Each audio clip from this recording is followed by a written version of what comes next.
이와 같은 법이니까 뭐예요? 중생은 원래 실체가 없습니다라고 설하는 게 바로 이렇게 설하는 거예요. 중생들에게 사실 어떻게 얘기하는가 하면은 당신은 중생이 아닙니다라고 설을 해요. 중생이라는 건 본래 없습니다. 그래서 나 같은 사람이 어떻게 깨닫겠습니까? 이런 생각들을 못하게 하도록 해야 돼요.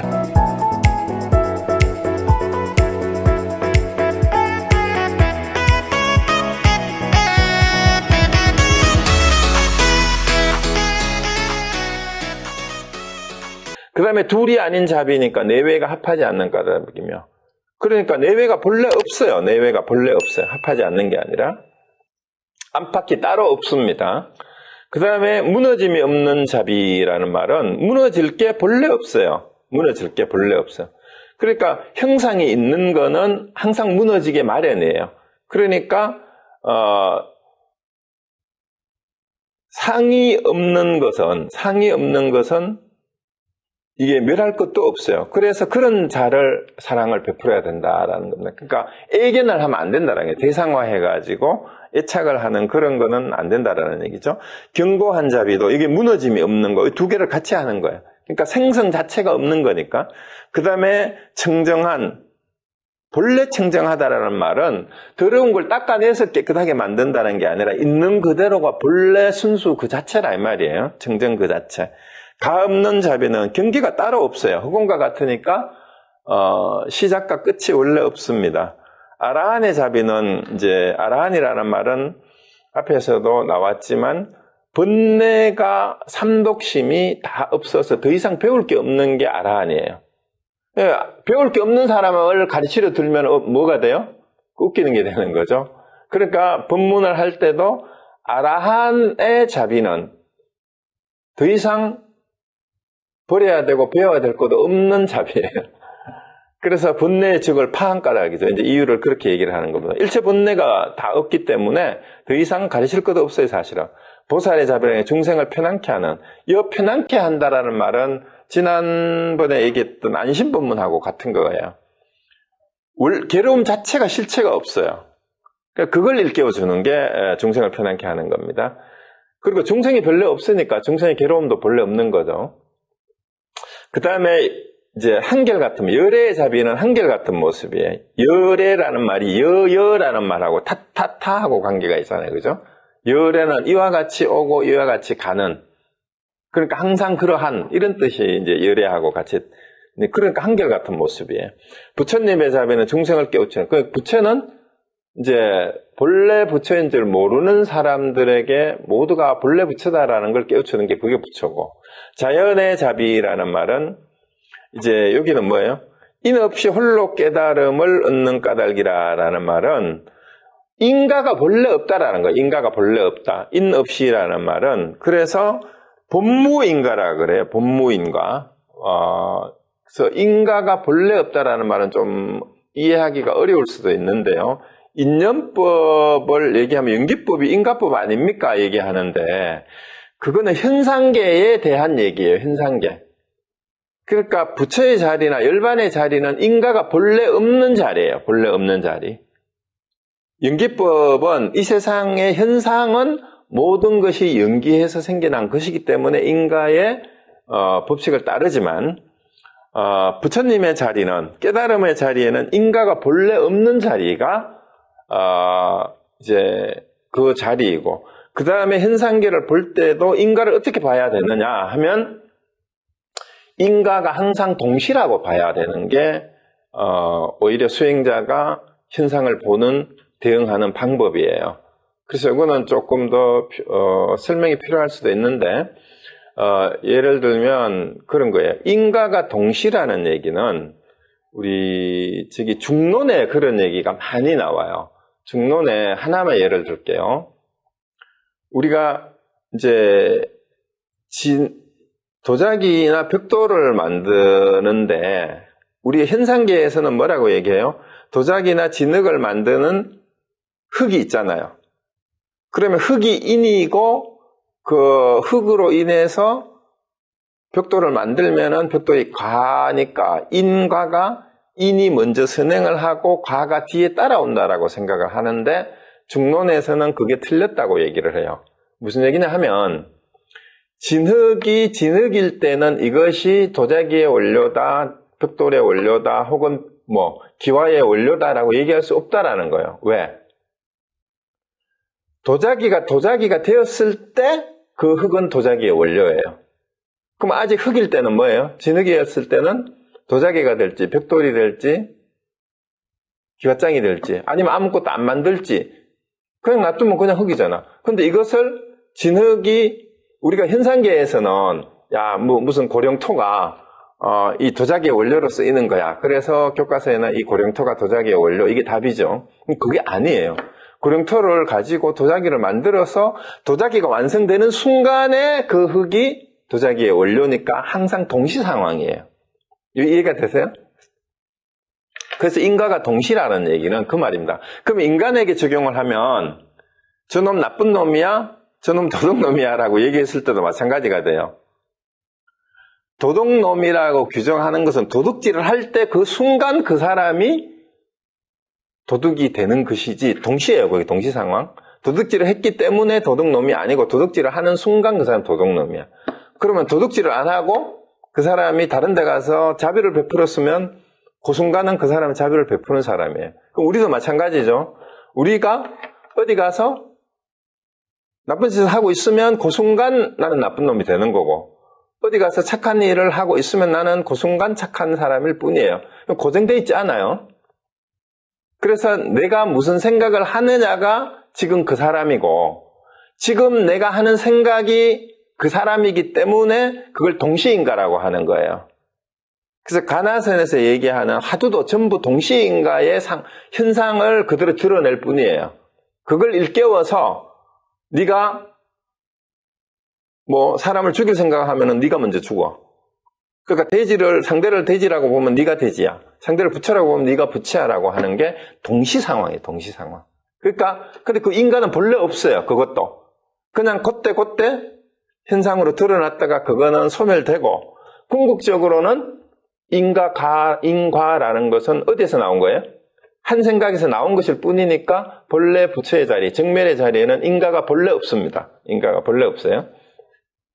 자, 그래서 이제 그렇게 얘기를 하는 겁니다. 보리의 자비를 행하나니 평등하여 한마신 까닭이며, 그 다음에 비유를 해도 딱별히 해설할 필요도 없어요. 견주지 않는, 비교하는 거죠. 애착이 없으니까. 깊은 슬픔이 있는 그런 대승을 이끌기 위해 싫어함이 없는 자비를 행하니 공과 무아를 관하는 까닭이고, 법시의 자비를 행하니 남을 아낄 것이 없는 까닭이고, 계율의 자비를 행하니 계율을 파한 중생을 교회하기 위해. 그러니까 계율을 얘기하는 것도 계율을 파한 중생을 위해서 계율을 얘기하는 것이지, 계율을 파함이 없는 사람에게는 계율을 굳이 얘기할 필요가 없어요. 그래서 우리 세상의 교육은 나쁜 짓을 하지 말라고 하면서 나쁜 짓을 가리킵니다. 나쁜 게 뭔지 모르는데 이런 거 하면은 나쁘다 얘기하니까 몰랐던 애들이 그런 게 있어요 라고 오히려 호기심을 가지게 돼요. 그래서 교육을 할 때 가장 안 좋은 게, 우리 교육학 이론에도 그런 거 나오잖아요. 하지 마 했을 때 뭐가 돼요? 할 생각이 아무도 없는데 괜히 하면 안 돼라고 뭐를 얘기를 하는 바람에 애들이, 생각이 없는 애들이 이걸 생각하게 만들어버려. 그렇죠? 담배 피우지 마 하는데 담배 생각이 없는데, 담배가 뭔지도 모르는데 담배 피우면 안 돼 하니까 담배가 뭐지? 또 담배 생각이 없던 놈한테 담배 한번 피우고 싶은 생각을 오히려 하게 만들어버려요. 그러니까 부정적인 글을 하지 말라는 게 그래서 그렇습니다. 그래서 계율도 그런 거예요, 사실은. 아무것도 이제 어긋남이 없는 사람에게 굳이 계율을 이런 거 하면 안 된다라고 할 필요가 없다라는 얘기죠. 그 다음에 인욕의 자비도 마찬가지입니다. 너와 내가 없는 까닭이라는 말은 이제 인욕을 통해서 뭘 지켜야 될 게 아무것도 없어요, 사실은. 원래 뭐하기 때문에 상대방도 없으니까 참아야 될 것조차도 사실은 없다라는 얘기예요. 그 다음에 정진도 마찬가지인데요. 정진을 하는 것도 중생을 짊어진다라는 얘기는, 이제 대승의 보살은 정진을 하는 이유가 내가 중생으로 생각을 하면 안 되는 것을 그냥 그 마음을 다져 나갈 뿐이에요. 그 다음에 정진의 이유가 중생을 젊어진다라는 까닭이 나하고 다른 구제해야 될 중생이 따로 있는 게 아니고 중생들이 저지르고 있는 온갖 번뇌 망상을 내가 짊어져야 돼. 내가 짊어져야 돼. 그 얘기입니다. 그 다음에 선정의 자비를 행하는 선정의 기쁨을 누리지 않는다라는 말도 이제 그 선정을 통해서 어떤 기쁨을 추구하려고 하는 게 아니에요. 그러니까 선정 그 자체는 일체의 기쁨조차도 없는 기쁨이 선정이에요. 일체의 기쁨과 괴로움 이것이 다 없어진 자리가 선정입니다. 그 다음에 지혜의 자비도 때를 알지 못함이 없는 까닭이라는 얘기는 이제 때를 알아야 시절인연이라고 흔히 얘기를 하잖아요. 시절인연에 맞게 그 때에 맞게 행하는 것이 지혜로운 사람이에요. 그래서 우리가 현실 생활에서 살아갈 때 때를 알아야 되는 게 얼마나 중요하냐 하면은요. 이 유교 경전에서 제일 중요한 말이 어쩌면은 주역하고 중용에서 때를 아는 거예요. 때를 아는 거. 그래서 시중이라 그러죠. 그거 시중. 시자를 쓰고 이 중자를 쓰는데 이 때에 맞게라는 건데요. 제가 원래 주역을 전공을 했는데 요즘은 주역 공부를 거의 잘 알았는데 주역을 6글자로 얘기하라 그러면 저는 시소위에 중자를 붙이면 돼요. 시중, 소중, 위중. 그러니까 때에 적당하게 장소에 맞게 적당하게 그 다음에 그 장소에서도 자기 위치에 맞게 그렇게 때에 맞게 하는 게 그게 지혜로운 거죠. 그죠? 그래서 때를 알지 못함이 없는 게 그게 지혜입니다. 사실은. 그 다음에 방편의 자비를 행하는 일체 시연하는 까닭. 그러니까 방편이라는 말은 그 상황에 맞게 이제 교육을 할 때 여기는 이제 어떻게 자비를 행해야 하는데 중생을 위해서 법을 설하는 게 교육이죠. 사실은. 그 방편은 요즘 유행하는 말로는 교육하는 사람들에게 눈높이 가르침이에요. 눈높이. 방편은. 그러니까 초등학생은 초등학생의 눈높이에 맞게, 대학생은 대학생의 눈높이에 맞게. 거기에 시현이라는 말이 일체 시현을 그렇게 각자 중생들의 근기에 맞게 다 드러낼 수 있어야 된다라는 그 얘기입니다. 그 다음에 숨김이 없는 거. 이거는 거짓으로 은폐하고 뭐 감추고 이런 게 있으면 안 된다는 얘기가 되고요. 그 다음에 깊은 마음의 자비를 행하니 잡된 행위 없는 까닭에. 그러니까 참 부처님의 깊은 마음은 심심이에요. 깊을 심자, 심심. 그러니까 얕은 마음이 아니라 그 가장 근본적인 내면의 그 마음으로 이렇게 생각하면 됩니다. 그 다음에 속임이 없는 거. 그러니까 거짓이 없어야 되죠. 안락한 자비, 중생들을 기쁨, 부처의 기쁨을. 그러니까 일체 번뇌 망상을 떠난 기쁨이 부처님의 기쁨이에요. 그래서 보살의 자비는 이와 같이 이제 행해야 된다. 그 다음에 이제 비희사에 대해서 물어요. 이제 자에 대해서는 쭉 이제 나열을 했고 나머지는 간단하게 끝냅니다. 그냥. 그러면 무엇을 비라고 합니까? 하니까 유마일이 보살이 지은 공덕을 모두 일체 중생에게 주어서 함께 하는 거다. 그러니까 내가 이렇게 했지만 앞에서 했는 것처럼 이런 일을 하더라도 그 공덕은 뭐예요? 내가 이렇게 했다고 생색내는 것이 아니라 이거를 공덕은 다 회항을 해야 된다. 돌린다고 하는데 누구를 위하여 하느냐? 모든 중생에게 그렇게 한 그 공덕을 함께 하도록 해야 된다. 그게 비다. 그 다음에 희는 뭐예요? 무엇을 희라고 합니까? 하니까 중생을 이롭게 하는 바가 있으면 한이하여 후회함이 없는 것이다. 그 중생을 이롭게 하는 것이 그게 진짜 기쁨이다라는 그 얘기예요. 그 다음에 무엇을 사라고 합니까? 하니까 지은 복을 돌려주고 다시 바라는 바가 없는 것. 사는 버릴 사자잖아요. 버릴 사. 버릴 사인데 이제 무엇을 사라고 하냐? 그러니까 이제 대승보살의 사는 바라는 바가 없이 다 지은 복을 다른 중생들에게 다 돌려줘요. 그러니까 너와 내가 없으면은 내가 챙길 것도 없어요. 그러니까 당연히 내가 하는 것이 모든 사람들을 위해서 하는 거고 차별심과 분별심이 없을 거니까 내가 바랄 게 따로 없습니다. 그래서 가보도 바라지 않아요. 그 인가가 원래 없는데 바랄 것도 원래 없죠. 그리고 이제 여기는 끝이 났고요. 264쪽의 국이 그 해설 부분에 이 부분만 하나 제가 같이 보고 갈게요. 그 264의 8째 줄에 사익경에. 그러므로 사익경에 이르되 중생이라는 생각을 내지 않는 것이 이름하여 자이다. 이렇게 돼 있죠. 그죠? 자, 똑같은 논리가 계속됩니다. 중생이라는 생각을 내지 않는 것. 그것이 자다. 이 말이에요. 중생이라는 생각을 내지 않는 것. 그 자비희사에서 그것이 이제 기본이 된다라는 그 얘기고요. 자, 그 다음에 266쪽으로 한번 가봅니다. 자, 266쪽에 이제 이 문답이 아주 이제 현실적인, 구체적인 이제 문답을 문수사리가 일단 문병을 왔잖아요. 유마한테 문병을 왔는데 우리가 이걸 좀 쉽게 얘기를 하면 이제 앞에 시작했는 거 다 기억하시잖아요. 이제 유마가 칭병을 했는데 이 아프다는 핑계를 대고 법회에 참석을 안 했어요. 그래서 부처님이 보기에 중생이 아파서 아프다고 핑계를 대고 안 온 거예요. 그런데 이제 10대 제자하고 다른 보살들에게 이제 부처님이 다 나 대신 문병을 가라 하니까 10대 제자가 다 꼬리를 내리잖아. 근데 꼬리를 내린 이유가 뭐예요? 유마거사를 만나면 지적질을 당하는 거야. 그러니까 지금 또 찾아가가지고 무슨 지적질을 또 당할지 모르니까 다들 안 가려고 하는데 이제 문수 보고 마지막에 이제 가라고 해서 그 문수가 왔잖아요. 그러면은 문수도 사실은 문수는 출가자예요. 보살이지만 출가자예요. 그런데 유마거사는 제가 신도입니다. 근데 이제 문수의 입장에서도 이 유마의 뜻은 알지만 제가 신다가 아프다고 핑계를 대고 부처님의 많은 제자들을 문병을 오게 만들었으니까 특히 다 꼬리를 내리고 문병을 안 오려고 하던 제자들이 문수보살을 다 따라왔어요. 따라온 이유가 뭐였어요?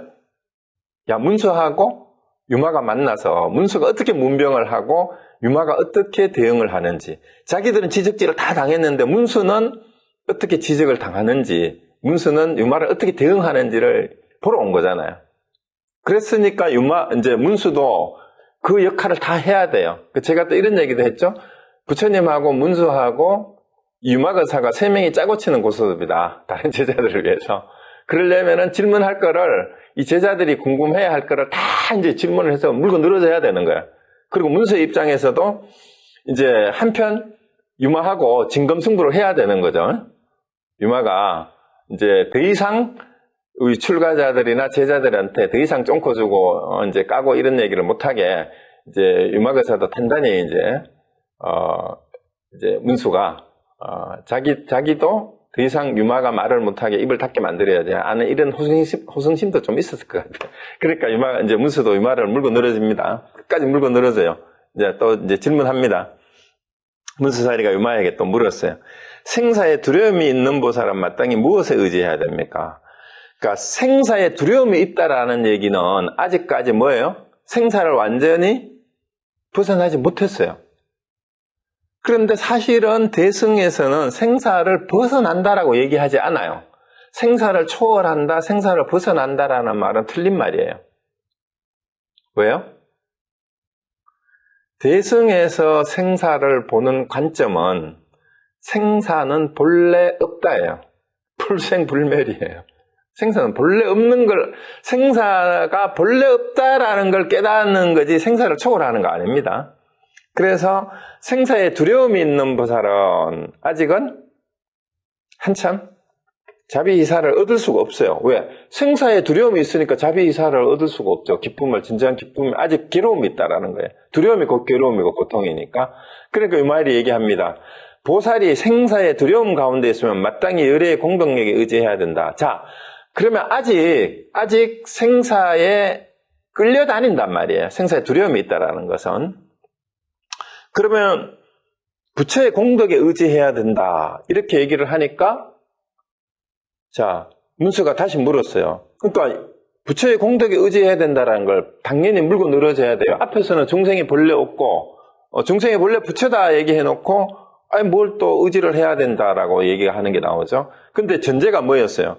생사에 두려움이 있으면 이렇게 물었으니까 생사에 두려움이 있으면 아직은 의지해야 된다라는 그 얘기예요. 그 열애의 공덕에 의지해야 된다라는 문수가 또 묻습니다. 보살이 열애의 공덕력에 의지하려고 할 텐데 마땅히 어떻게 머물러야 합니까? 어떻게 주해야 합니까? 그러니까 부처님의 공덕에 의지하려면은 어떤 스탠스를 취해야 되냐 이 말이에요. 그러니까 보살이 열애의 공덕력에 의지하려면 마땅히 일체 중생을 도탈하는 데 주해야 합니다. 이게 앞에 거하고 모순되는 것 같잖아. 부처님의 공덕력에 의지를 하려면은 어떻게 주해야 된다라는 말은 영어가 더 적절한 것 같아요. 외래어를 쓰려고 하는 게 아니라 스탠스를 취한다 그러잖아요. 어떤 태도를, 자세를 취해야 되느냐 이 말인데 일체 중생을 제도해야 된다. 도탈이라는 말은 제도라는 뜻이고 탈은 해탈이라는 뜻이에요. 일체 중생을 제도하여 해탈케 해야 하는 데에 머물러야 된다. 이렇게 얘기를 했어요. 그런데 앞에서 제가 전제가 뭐라 그랬어요? 제도해야 될 중생이 본래 없다고 그랬잖아요. 그런데 왜 여기서는 일체 중생을 제도해야 되는 자세를 취해야 된다. 이렇게 얘기를 한 거예요. 자, 그러면은 무수가 또 그렇다면 중생을 제도하고자 할진데 마땅히 무엇을 없애야 되냐 이 말이야. 중생을 제도하려면은. 자, 중생을 제도하고자 할진데 그 번뇌를 제해야 됩니다. 자, 내가 보살이에요. 내가 번뇌 망상이 있다라는 것은 아직 나조차도 구제가 되지 않은 사람이에요. 내가 구제가 되지 않고 내가 번뇌 망상에 쌓여 있으면서 다른 사람에게 번뇌 망상을 없애라고 가르칠 수 있겠느냐 이 말이에요. 그러니까 중생을 구제하기 위해서는 내가 먼저 뭐가 돼야 된다는 얘기예요. 내가 중생과 같은 번뇌 망상에 쌓여서 생사에 끄달리는 그런 두려움의 삶에 있으면은 어떻게 중생을 하냐 이 말이에요. 제도를. 그래서 중생을 제도하려면 먼저 너 자신의 번뇌부터 없애라. 중생 제거하려고 하지 말고 그 말입니다. 자, 이러니까 자 그러면 번뇌를 제거하고자 할 때인데 마땅히 무엇을 해야 됩니까? 하니까 마땅히 정념을 행해야 됩니다. 자, 이 팔정도에 나오는 그 정념이에요. 그리고 요즘 그 남방불교의 위파사나에 관심이 있는 사띠가 바로 정념입니다. 사띠. 사띠를 우리말로 뭐 마음 챙김이네, 알아차림이네, 뭐 마음 집중이니. 근데 그 우리말에 적당한 말이 없어요. 알아차림, 마음 챙김도 이게 별로 내가 생각에 좋은 말이 아니에요. 마음은 챙길 게 없는데 뭘 마음을 챙겨요? 마음은 챙길 수가 없어요.